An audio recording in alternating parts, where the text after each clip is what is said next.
don't mean it disrespectfully, because I kind of understand what you're saying, but I feel like you're dodging around the issue. In an interview published April 17th, Paul tells People, "I thought that I detected a little bit of personal bias there."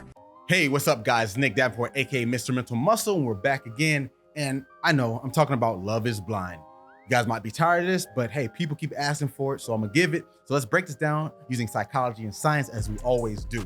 Now, the live reunion started a lot of fuss because, for first and foremost, it wasn't live. People were trying to log in, it wasn't working. People were checking back to back to back. I even did it a few times because I was trying to get to this. So when it finally aired, not live, recorded, there was some backlash, not necessarily because of it was not being live, that was bad enough, but the host, specifically Vanessa Lachey. Now, I want to be impartial as possible because I try not to bring bias into this channel because I like to look at things objectively and just explain the psychological concepts, but I'll try not to get into her as a person. But a lot of people weren't happy with how she did being a host, an interviewer, a reporter, if you will, a journalist, because at the end of the day, that's kind of her job, to bring the questions, bring the things that make sense, that give the audience what they want to hear. But there was a lot of people complaining that she was very biased, one-sided, not asking the right questions. And I want to get into that because I talk about cognitive biases a lot on this channel. It's one of my favorite ways to teach my clients when it comes to mental coaching or performance training, because it shows you how to efficiently process things in the best manner possible. Because obviously you're going to make mistakes, you're going to judge wrong. And this happens because our brain likes to jump to conclusions. It fills in the gaps. So instead of just your brain filling in that gap, you can stop it, slow it down and say, wait a minute, let me judge properly so I don't make the wrong choice. And this happens whether we like it or not, so we only can mitigate it. But when it comes back to Love is Blind and Vanessa Lachey, I want to talk about 3 different cognitive biases I think she would succumb to, and this could have affected her judgment while she was doing these interviews, and maybe why people don't like how she really did it. So the first one is called confirmation bias. This is probably the most popular one.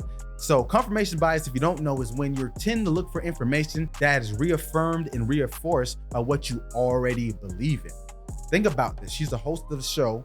She has access to the participants more than we do. She's seen the things probably in a different light than we do. So she has her opinions, her thoughts. And in the interviews, in the reunion, you saw that she kind of wanted to keep asking a line of questions to certain cast members, such as Marshall, Paul, and Zach. You can see where I'm going with this. So she already sided with one part of the group, and you can see that she was trying to ask questions that are to reaffirm what she already thought about them, whether they were not the right choices, where they did something inappropriate. You can see that her questions were already one-sided and in line with what she already thought about Zach or Paul or anyone else that she gave the hard-hitting questions, but didn't really go into detail with the ones that most people wanted to really see. For example, with Micah, Irina, that whole debacle, yes, she gave some light to them, but it wasn't that deep. And most people want to see, let's see what they're gonna say. That's probably what the biggest thing people were waiting for. And then when it came to Jackie even, you didn't get it.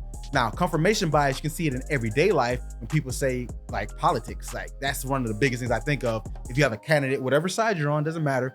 But whatever that candidate's stances are, you're only going to look up searches or pay attention to searches or results that come from them. Same thing, the answer she was getting, she only paid attention because Zach tried to call out numerous things. And I appreciate that because that was needed, but it should have been coming from the hosts, not the participants and the guests.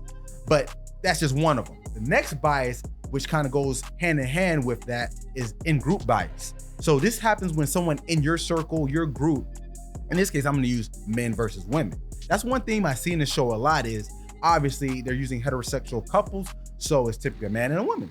Now, it always seems that not just the show, but just the audience, everyone who watches this, are less forgiving to the male's mess up, the male problems, and people flock to what does the women feel. And like I said, I'm trying to be impartial, so it's not really me versus them, men versus women, but more so, why is that flack not given to the other side? So when we talk about in-group bias, you tend to give more credence, more believability, more leeway to the side that you're already on. So if we're going with the women's side, let's look at the Jackie and Josh interview.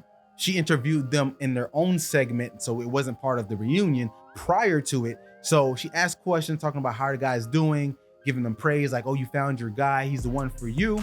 And she didn't really go into the question, once again, that should have been asked of, wait, what happened with Marshall? If you knew you were gonna marry him, yeah, he wasn't right for me. There were some digs and she just let it slide. But when they got back to the reunion special, Marshall got a lot of heat. He was getting asked, what'd you call her? You called her a slur, some name. were you trying to get engaged with someone else? So he really got put under the hot seat, and I think he handled it pretty like straightforward, but that's beside the point. Is why did she give favoritism to the group she was in? So that's what I think of that. It was a male-female thing, and that's in-group bias. Now, this last part, I'm gonna go into the misinformation effect. So this kind of goes on both sides, as the audience, us watching, as well as her being a host. Because once again, when Vanessa interviewed Jackie and Josh, she kind of was going off of new information that they gave her so it can carry out to what she said in the interviews and then what we heard as an audience. And that's what the misinformation effect is. We recall memories. Remember, memory doesn't work like a camcorder just recording like I am right now. You just play it back. No, it's nothing like that actually. It's kind of more like a library where you have these different books stored on different shelves, you retrieve them in different places, and sometimes they could get put in different places, but they're still there. And that's how memory is, and memories could get influenced. You could have false memories that weren't really there, or they could be kind of influenced and changed slightly. And this is where the misinformation effect comes in, because if Josh says something like, oh, he was gonna propose to someone else, then that skews it, and they say, oh, you really were? In actuality, Marshall actually cleared up and said, no, we went on one date and it ended there, so I don't really consider that dating. See how that misinformation can skew how we perceive things, and like, oh, Marshall's a bad guy. Because the whole point of cognitive biases is misjudging the situation, not making right decisions, and that's the problem here.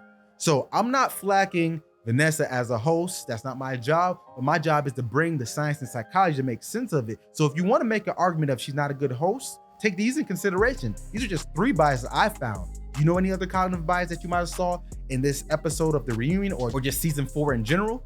Let me know in the comments below. And thanks as always, guys, for tuning in and get your mind right.